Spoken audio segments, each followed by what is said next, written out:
Social ഡെമോക്രാറ്റുകൾ അവരുടെ ഈ ദൌത്യവും ഈ പ്രയാണവും അവസാനിപ്പിക്കുമെന്ന് പ്രഖ്യാപിച്ചുകൊണ്ട് പ്രവർത്തിക്കാൻ തീരുമാനിച്ച ഒരു സംഘത്തെയാണ് അറസ്റ്റ് കാണിച്ച്, ജയിലറകൾ കാണിച്ച്, തുറുങ്കകൾ കാണിച്ച് നിങ്ങൾ ഭീഷണിപ്പെടുത്താൻ വേണ്ടി ശ്രമിക്കുന്നത്.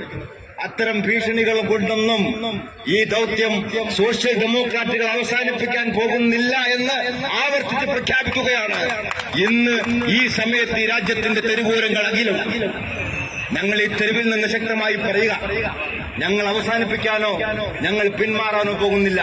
ഒരു പൈസ എന്നല്ല, ഇന്ത്യയിൽ അവശേഷിക്കുന്ന ദശലക്ഷക്കണക്കിന് സോഷ്യൽ ഡെമോക്രാറ്റിക് പാർട്ടിയുടെ പ്രവർത്തകന്മാരെ അറസ്റ്റ് ചെയ്ത് തുറങ്കിൽ അടച്ചാൽ പോലും ഈ ദൌത്യവും സംഘപരിവാരത്തിനെതിരായിട്ടുള്ള ഹിന്ദുത്വ ഫാഷിസത്തിനെതിരായിട്ടുള്ള ഈ പോരാട്ടവും ഞങ്ങൾ അവസാനിപ്പിക്കാൻ പോകുന്നില്ല എന്നൊരിക്കൽ കൂടി പ്രഖ്യാപിച്ചുകൊണ്ട് ഈ പ്രതിഷേധ സംഗമം മജീദ് ഭായ് എം കെ ഫൈസിയെ അടിയന്തരമായി പുറത്തുവിടണമെന്ന് ആവശ്യപ്പെട്ടുകൊണ്ടുള്ള, രാഷ്ട്രീയ കുടിപ്പക അവസാനിപ്പിക്കണമെന്ന് ആവശ്യപ്പെട്ടുകൊണ്ടുള്ള ഈ പ്രതിഷേധ സമരം ഉദ്ഘാടനം ചെയ്യാൻ പാർട്ടിയുടെ സംസ്ഥാന സമിതി അംഗം പ്രിയപ്പെട്ട പ്രാവച്ചമ്പലം അഷ്റഫിനെ ക്ഷണിച്ചുകൊണ്ട് ഞാൻ എന്റെ സംസാരം അവസാനിപ്പിക്കുന്നു. നിങ്ങൾക്ക് നന്ദി.